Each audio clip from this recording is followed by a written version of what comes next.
मौसम खबर के सह प्रायोजक है रिलैक्सो, मजबूती बेमिसाल।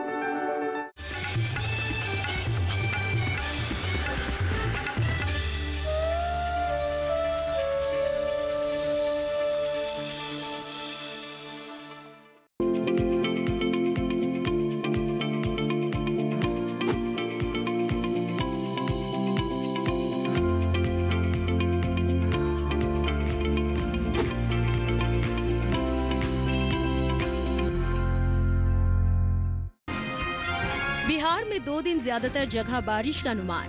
पूर्वी उत्तर प्रदेश और उत्तराखंड में शनिवार को तेज वर्षा संभव।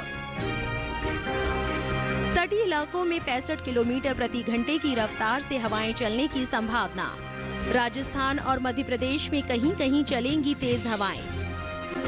हिमाचल प्रदेश में फलों के पौधों में सूक्ष्म पोषक तत्वों का करे छिड़काव। लीची में फल भेदक और रतुआ रोग का खतरा। नमस्कार, आप देख रहे हैं दूरदर्शन किसान। मौसम खबर में आप सभी का स्वागत है। मैं हूं ज्योत्सना टंडन।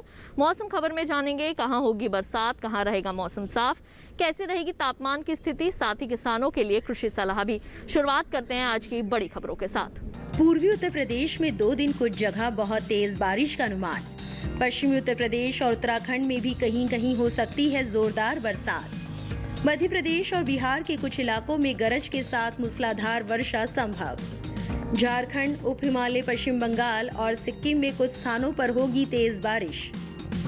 गांगे पश्चिम बंगाल, असम और मेघालय में इक्का दुक्का जगह जोरदार बारिश का अंदेशा। गुजरात और छत्तीसगढ़ में शनिवार को कुछ जगह जोरदार बरसात की उम्मीद। कोंकण और गोवा में 2 दिन हो सकती है बहुत तेज बारिश। तटीय कर्नाटक और दक्षिणी आंतरिक कर्नाटक के कुछ भागों में 2 दिन होगी मूसलाधार वर्षा। केरल में 2 दिन तो मध्य महाराष्ट्र में शनिवार को कुछ जगह तेज बरसात की संभावना। केरल, कर्नाटक, गुजरात, महाराष्ट्र और गोवा में शनिवार को काफी तेज हवाएं चलने के आसार। यहां 45 से शुरू होकर 65 किलोमीटर प्रति घंटा तक पहुंच सकती है हवा की रफ्तार। पश्चिम बंगाल, ओडिशा और आंध्र प्रदेश के तटों पर 60 किलोमीटर प्रति घंटा तक पहुंच सकती है हवा की गति। और अब आइए मौसम खबर में बढ़ते हैं आगे। एक नजर डाल लेते हैं मौसम पूर्वानुमान पर। जान लेते हैं कि अगले 2 दिन देश भर में कहां होगी बरसात और कहां रहेगा मौसम साफ। मौसम के पूर्वानुमान में सबसे पहले बात करते हैं पूर्वी भारत की।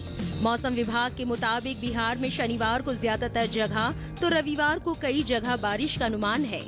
वहीं अगले 2 दिन झारखंड के कई इलाकों में बरसात होगी। साथ ही ओडिशा और गांगे पश्चिम बंगाल में कई स्थानों पर वर्षा संभव है। उप हिमालय, पश्चिम बंगाल और सिक्किम में ज्यादातर जगह बारिश की संभावना है। अरुणाचल प्रदेश, असम और मेघालय में भी जगह जगह बादल बरसेंगे। पूर्वोत्तर भारत के नागालैंड, मणिपुर, मिजोरम और त्रिपुरा में भी 2 दिन कई जगहों पर बारिश होगी। उधर उत्तर भारत की बात करें तो यहाँ के पहाड़ी राज्यों में जम्मू कश्मीर और लद्दाख में इक्का दुक्का जगह बरसात की संभावना है। हिमाचल प्रदेश में अगले 2 दिन अलग अलग जगह पानी बरस सकता है, जबकि उत्तराखंड में शनिवार को कई जगह तो रविवार को ज्यादातर जगह पानी बरसने का अंदेशा है। पंजाब, हरियाणा, दिल्ली और पश्चिमी उत्तर प्रदेश में 2 दिन कुछ स्थानों पर बूंदाबांदी हो सकती है, लेकिन पूर्वी उत्तर प्रदेश में रविवार को कई जगह बरसात के आसार हैं। पश्चिमी राजस्थान और पूर्वी राजस्थान में इक्का दुक्का जगह बादल बरसेंगे। मध्य भारत पर नजर डालें तो पश्चिमी मध्य प्रदेश में 2 दिन कुछ जगह तो पूर्वी मध्य प्रदेश में कई जगह बारिश का अनुमान है। वहीं छत्तीसगढ़ में शनिवार को ज्यादातर जगहों पर बादल बरसेंगे। विदर्भ में कहीं कहीं पानी बरस सकता है। पश्चिमी भारत के गुजरात और सौराष्ट्र कच्छ के कुछ इलाकों में बरसात की संभावना है। मध्य महाराष्ट्र और मराठवाड़ा में भी कहीं कहीं वर्षा संभव है, जबकि कोंकण और गोवा में अधिकतर स्थानों पर बारिश के आसार हैं। उधर दक्षिण भारत के तटीय आंध्र प्रदेश और तेलंगाना में अगले 2 दिन कुछ जगह बारिश होगी। वहीं रायलसीमा में अलग अलग जगह वर्षा संभव है। साथ ही तमिलनाडु, पुडुचेरी और कराईकल में भी कहीं कहीं बारिश हो सकती है। तटीय कर्नाटक में शनिवार और रविवार को ज्यादातर जगह बरसात के आसार है। दक्षिणी आंतरिक कर्नाटक में शनिवार को कई जगह बादल बरसेंगे, जबकि उत्तरी आंतरिक कर्नाटक में कुछ जगहों पर ही बारिश की संभावना है। इनके अलावा केरल और लक्षद्वीप में 2 दिन कई जगह बारिश की उम्मीद है। उधर अंडमान निकोबार द्वीप समूह में शनिवार को कुछ जगह तो रविवार को कई जगह बारिश का अनुमान है। आज मानसून का जो प्रोग्रेस है या मानसून का जो आगे जाना शुरू हुआ है और आज जो है ज़्यादा जो एरिया है गुजरात का कवर हुआ है। ऑलमोस्ट गुजरात राज्य का बहुत सारा जगह आज मानसून का कवर हुआ है। उसके साथ साथ मध्य प्रदेश का कुछ हिस्सा और उत्तर प्रदेश का, बस इतना ही कवर हुआ है। पंजाब, हरियाणा, दिल्ली में मानसून अगले 5 दिन तक आने का कोई संभावना नहीं है। अगर मानसून का जो एक्टिविटी का बात करें या मानसून का जो रेन का बात करें तो हमारा जो पूर्व जो राज्य है जैसे बंगाल है, बिहार है और झारखंड, छत्तीसगढ़ और उत्तर प्रदेश, पूर्व उत्तर प्रदेश, ये सारा जगह में मानसून एक्टिव है। हेवी रेनफॉल चल रहा है। बिहार में तो फ्लड का जो थ्रेट भी है, मतलब जो बारिश ज़्यादा होने के कारण जो हमारा जो नदियां हैं उसमें पानी ज़्यादा होने का भी मतलब अभी हम लोग प्रेडिक्शन दे रहे हैं। और अगर वार्निंग का बात करें तो गुजरात में हेवी रेनफॉल 2 दिन रहेगा और जो हमारा जो कोंकण कोस्ट है जैसे थाने है, पालघर है या बॉम्बे एरिया है, हेवी रेनफॉल रहेगा अभी 2 दिन। और उसके साथ साथ कर्नाटक में भी हेवी रेनफॉल होगा। और अब आइए एक नजर डाल लेते हैं पिछले 24 घंटों के दौरान हुई बारिश पर। जम्मू कश्मीर, लद्दाख और गिलगित में कई जगह बारिश हुई। हिमाचल प्रदेश और उत्तराखंड के कई हिस्सों में गरज के साथ बादल बरसे। हरियाणा और दिल्ली में कहीं कहीं पानी बरसा। पूर्वी उत्तर प्रदेश में ज्यादातर जगह तो पश्चिमी उत्तर प्रदेश में कुछ जगह बरसात देखी गई। राजस्थान में अलग अलग जगह छींटे पड़े। पूर्वी मध्य प्रदेश में कई जगह तो पश्चिमी मध्य प्रदेश में कहीं कहीं बरसात हुई। विदर्भ में कहीं कहीं हल्की से मध्यम वर्षा हुई। गुजरात और मराठवाड़ा में कई जगह तो मध्य महाराष्ट्र में ज्यादातर जगह झमाझम बारिश हुई। वहीं कोंकण और गोवा के ज्यादातर इलाकों में जमकर बादल बरसे। साथ ही तटीय कर्नाटक और उत्तरी आंतरिक कर्नाटक में अधिकतर स्थानों पर वर्षा हुई। दक्षिणी कर्नाटक के कुछ भागों में बादल बरसे। तटीय आंध्र प्रदेश और तेलंगाना में कई जगह, रायलसीमा में कुछ जगह बरसात हुई। तमिलनाडु और पुडुचेरी में भी कुछ स्थानों पर बादल बरसे। उधर छत्तीसगढ़ और ओडिशा के कई इलाकों में झमाझम पानी बरसा। झारखंड के कुछ हिस्सों में तेज बारिश हुई। बिहार, गांगे पश्चिम बंगाल और सिक्किम के कई इलाकों में जमकर बादल बरसे। अरुणाचल प्रदेश में कई जगह तो असम और मेघालय में ज्यादातर इलाकों में बरसात हुई। नागालैंड, मणिपुर, मिजोरम और त्रिपुरा में भी ज्यादातर स्थानों पर पानी बरसा। आइए जायजा ले लेते हैं तापमान की स्थिति का। सबसे पहले जानेंगे अधिकतम तापमान। अरुणाचल प्रदेश में कुछ जगह अधिकतम तापमान सामान्य से 5 डिग्री ज्यादा दर्ज हुआ, जबकि असम और मेघालय में अधिकतम तापमान सामान्य की तुलना में 3 से 5 डिग्री ज्यादा रहा। इसी तरह का अधिकतम तापमान अंडमान और निकोबार द्वीप समूह में भी देखने को मिला। सौराष्ट्र और कच्छ के कई इलाकों में अधिकतम तापमान सामान्य के मुकाबले 1.5 से 3 डिग्री अधिक रहा। तमिलनाडु और पुडुचेरी में भी कुछ स्थानों पर अधिकतम तापमान सामान्य से 1.5 से 3 डिग्री ऊपर रहा। सबसे ज्यादा अधिकतम तापमान मध्य प्रदेश के ग्वालियर में 39.5 डिग्री सेल्सियस देखने को मिला। और अब आइए एक नजर डाल लेते हैं न्यूनतम तापमान पर। हिमाचल प्रदेश, पंजाब, राजस्थान और पश्चिमी मध्य प्रदेश के कुछ हिस्सों में न्यूनतम तापमान सामान्य से 1.5 से 3 डिग्री ज्यादा रहा। सौराष्ट्र, कच्छ में भी कुछ जगह न्यूनतम तापमान सामान्य की तुलना में 1.5 से 3 डिग्री ऊपर रहा। उप हिमालय, पश्चिम बंगाल और सिक्किम में कहीं कहीं न्यूनतम तापमान सामान्य से 1.5 से 3 डिग्री ज्यादा रहा। तटीय कर्नाटक, केरल, तमिलनाडु और पुडुचेरी में भी कुछ स्थानों पर न्यूनतम तापमान सामान्य की तुलना में 1.5 से 3 डिग्री अधिक रहा। इसके विपरीत पूर्वी मध्य प्रदेश और गुजरात में कुछ जगह न्यूनतम पारा सामान्य से 5 डिग्री कम रहा। मैदानी इलाकों में सबसे कम तापमान पूर्वी मध्य प्रदेश के सिवनी में 17.4 डिग्री सेल्सियस देखने को मिला। इसके साथ ही मौसम खबर में वक्त हो चला है एक छोटे से ब्रेक का। ब्रेक के बाद आपको बताएंगे कैसे आप कर सकते हैं लोबिया की बुआई। देखते रहिए दूरदर्शन किसान। टूटेगी तो नायो। यो है रिलैक्सो। रिलैक्सो, मजबूती बेमिसाल। असली हीरो का कंगन कैसे? क्योंकि हमें मिला है एक बेशकीमती तोहफा जिसकी वजह से हमारी फसल में काफी बढ़त हुई है। मिली एग्रो प्लस से हमारा भरोसेमंद कोरोमंडल लेकर आया है एक खास तकनीक वाला 5 पोषक तत्वों से भरा ग्रोमोर ग्रो प्लस। इसे इस्तेमाल करने से पौधों को मिले अधिक पोषण, जिससे न केवल आपको बम्पर फसल मिले बल्कि मिट्टी भी स्वस्थ और उपजाऊ बने। एक अनमोल तोहफा जो बनाए मिट्टी को सोना और फसल को बेमिसाल। ब्रेक के बाद एक बार फिर आप सभी का स्वागत है मौसम खबर में। आइए बढ़ते हैं आगे, बात करते हैं खेती किसानी की। किसान भाइयों बहनों, अगर आप कृषि वैज्ञानिकों की सलाह के मुताबिक खेती किसानी करेंगे तो निश्चित तौर पर फसलों का अच्छा उत्पादन हासिल किया जा सकता है। देश में इस वक्त कई फसलों की बुआई चल रही है तो कई फसलों की कटाई का समय है, लेकिन आज हम खास तौर से जानकारी लेकर आए हैं हमारे हिमाचल प्रदेश के किसानों के लिए। तो क्या है कृषि वैज्ञानिकों की सलाह, आइए जानते हैं। हिमाचल प्रदेश में आम, अंगूर और अमरूद के बागानों में जिंक, कॉपर, मैंगनीज, आयरन और बोरोन जैसे सूक्ष्म पोषक तत्वों का जरूरत के हिसाब से छिड़काव करें। अगर पौधों में दीमक या अन्य कीटों का प्रकोप दिखे तो विशेषज्ञ की सलाह से दवा का छिड़काव करें।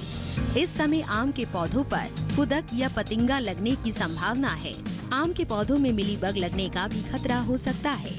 मिलीबग सफेद या भूरे रंग के कीट होते हैं जिसके ऊपर चून सा जमा रहता है। ये पौध के तनों को भयंकर नुकसान पहुंचाते हैं, जिससे पौधों का विकास रुक जाता है। इस मौसम में लीची में फल भेदक का खतरा है। लीची के पौधों में रतुआ रोग भी हो सकता है।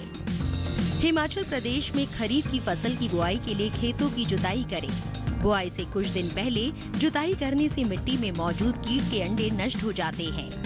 साथ ही ऐसा करने से खेत में घास भी कम उगती है, क्योंकि जुताई के दौरान उखड़ी घास सूख कर नष्ट हो जाती है। अच्छी उपज पाने के लिए किसानों को सलाह है कि वो रबी की फसल कटने के बाद किसी प्रमाणित एजेंसी से मिट्टी की जांच कराएं और जुताई के समय जरूरत के हिसाब से खेत का समतलीकरण कर लें। मिट्टी में मौजूद नमी को देखते हुए किसान इन दिनों ढैंचा, सनई, लोबिया और ज्वार जैसी हरी खाद वाली फसल बो सकते हैं। हिमाचल के किसानों को सलाह है कि वो खेत में सिंचाई के बाद या पर्याप्त नमी होने पर धान की नर्सरी बोने के काम करें। बुआई से पहले धान के बीजों का उपचार जरूरी है, क्योंकि बीज में फफूंदी या कवक लगने की समस्या हो सकती है। बारिश के बाद या मिट्टी में नमी होने पर मक्का की बुआई भी की जा सकती है। ये तो बात हुई खेती किसानी की। अब आइए बढ़ते हैं आगे, बात करते हैं आज की फसल की। आज हम आपको जानकारी देने वाले हैं लोबिया की बुआई के बारे में। हमारे देश के कई हिस्सों में लोबिया की बुआई की जाती है और अभी उसकी बुआई का भी समय चल रहा है। तो किस तरह से आपने सावधानियां बरतनी है लोबिया की बुआई के दौरान, आइए जानते हैं इस खास रिपोर्ट में। लोबिया के लिए 21 से 35 डिग्री सेंटीग्रेड तापमान की जरूरत होती है। दोमट मिट्टी इसके लिए सबसे बेहतर मानी जाती है, लेकिन बलुई दोमट मिट्टी में भी इसकी खेती की जा सकती है। इसके अलावा बरसात के मौसम में ढालू जमीन में भी इसे बोया जा सकता है। जिस खेत में लोबिया बोना चाहते हैं उसमें पानी निकलने की उचित व्यवस्था होनी चाहिए।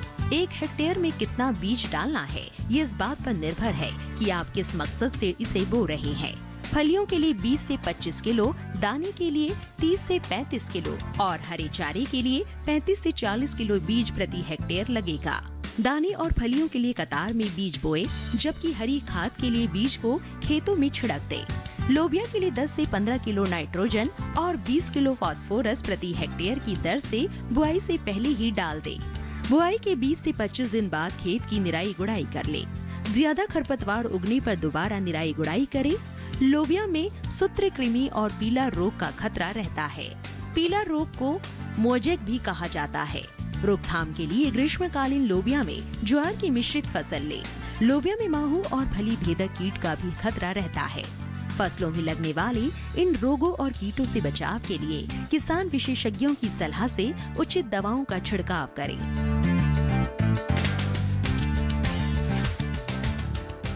और अब आइए मौसम खबर में बढ़ते हैं आगे। आपको बता दें मौसम के अनुसार खेती की कुछ खास बातें। झारखंड में खरीफ की फसलों की बुआई के लिए समय अनुकूल। यहाँ 30 जून तक खरीफ की विभिन्न फसलों की बुआई करें। झारखंड के निचले इलाकों में पर्याप्त पानी की व्यवस्था को देखते हुए धान की रुपाई करें। झारखंड के किसान लौकी, खीरा और हल्दी की बुआई भी कर सकते हैं। बारिश की संभावना को देखते हुए खेतों में जल निकासी की व्यवस्था करें। सूखे दिनों में बारिश के पानी को काम में लाने के लिए जल संग्रह करें। ओडिशा में ग्रीष्मकालीन धान, मूंग और उड़द की कटाई करें। ओडिशा के किसान मक्का, लोबिया, अरहर और ज्वार की बुआई कर ले। इस समय ओडिशा में बैंगन की रुपाई कर सकते हैं। ओडिशा में हल्दी की बुआई भी की जा सकती है। इसी के साथ मौसम खबर में वक्त हो चला है एक छोटे से ब्रेक का। जल्द लौटेंगे वापस मौसम और खेती से जुड़ी अन्य जानकारियों के साथ। आप देखते रहिए दूरदर्शन के साथ। सुनियो रे, एक बड़ी ऐसी चप्पल दिखाइयो भाई। बढ़िया you want? ये ले, रिलैक्सो। टूटेगी तो ना यो है रिलैक्सो। ओ मजबूत। पैक कर दो। रिलैक्सो, मजबूती बेमिसाल। माँ कब आएगा? अभी आएगा। अरे बोलो ना माँ कब आएगा? बोला ना अभी आ जाएगा। ये ले आ गया कुआं। अरे कुआं नहीं माँ, हमारे घर नल से जल कब आएगा? नल से जल? अरे गुड्डी, बहुत जल्दी आएगा पानी। जल जीवन मिशन आ चुका है। हम 1 कदम उठाएंगे तो सरकार 10 कदम उठाएगी। सच? तुम्हारे मुंह में घी शक्कर। घी शक्कर नहीं माँ, स्वच्छ जल। 2024 तक देश के सभी 19 करोड़ घरों में पहुंचेगा पीने का साफ पानी। अब होगा हर घर जल। जल जीवन मिशन, जल शक्ति मंत्रालय, भारत सरकार।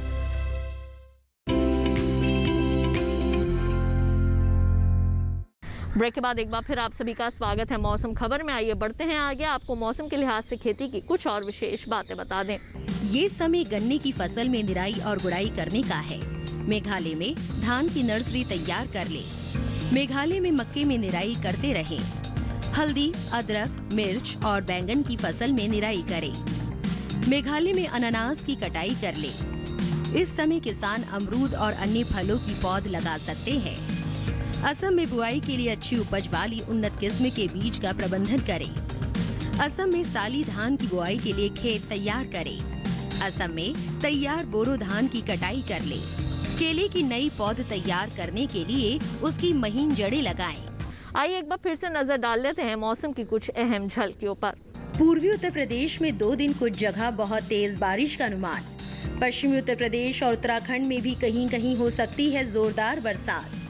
मध्य प्रदेश और बिहार के कुछ इलाकों में गरज के साथ मूसलाधार वर्षा संभव। झारखंड, उप हिमालय, पश्चिम बंगाल और सिक्किम में कुछ स्थानों पर होगी तेज बारिश। गांगे पश्चिम बंगाल, असम और मेघालय में इक्का दुक्का जगह जोरदार बारिश का अंदेशा। गुजरात और छत्तीसगढ़ में शनिवार को कुछ जगह जोरदार बरसात की उम्मीद। कोंकण और गोवा में 2 दिन हो सकती है बहुत तेज बारिश। तटीय कर्नाटक और दक्षिणी आंतरिक कर्नाटक के कुछ भागों में 2 दिन होगी मूसलाधार वर्षा। केरल में 2 दिन तो मध्य महाराष्ट्र में शनिवार को कुछ जगह तेज बरसात की संभावना। केरल, कर्नाटक, गुजरात, महाराष्ट्र और गोवा में शनिवार को काफी तेज हवाएं चलने के आसार। यहां 45 से शुरू होकर 65 किलोमीटर प्रति घंटा तक पहुंच सकती है हवा की रफ्तार। पश्चिम बंगाल, ओडिशा और आंध्र प्रदेश के तटों पर 60 किलोमीटर प्रति घंटा तक पहुंच सकती है हवा की गति। किसान भाइयों बहनों, आज हम आपको जानकारी देने वाले हैं मेघदूत ऐप के बारे में, जिसे आप आसानी से डाउनलोड करके मौसम, कृषि संबंधी तमाम जानकारियां आसानी से अपने मोबाइल में ही हासिल कर सकते हैं। तो आइए मेघदूत ऐप के बारे में जानते हैं विस्तार से। तकनीक के सहारे उन्नत खेती को ज्यादा से ज्यादा बढ़ावा देने के लिए भारत सरकार ने एक ऐप लॉन्च किया है जिसका नाम है मेघदूत। इस ऐप की मदद से किसान भाई अपने क्षेत्र के हिसाब से कृषि और मवेशियों के लिए मौसम आधारित सलाह निशुल्क ले सकेंगे। साथ ही इस ऐप से किसान तापमान, वर्षा, नमी और वायु की तीव्रता जैसी जानकारी भी बड़ी सरल भाषा में प्राप्त कर सकते हैं। इसकी खास बात यह है कि किसान इस ऐप को हिंदी और अंग्रेजी के साथ साथ स्थानीय भाषा में भी उपयोग कर सकते हैं। तो किसान भाइयों बहनों, आज के लिए मौसम खबर में केवल इतना ही। लेकिन अगर आप मौसम खबर का पहले का प्रसारण भी देखना चाहते हैं तो टीवी पर दिए जा रहे QR कोड को स्कैन कीजिए या फिर दूरदर्शन किसान के YouTube चैनल पर भी आप मौसम खबर देख सकते हैं और जान सकते हैं देश भर के मौसम का हाल। तो आज के लिए केवल इतना ही। मुझे दीजिए इजाज़त। आप सभी अपना रखिए ख्याल। नमस्कार।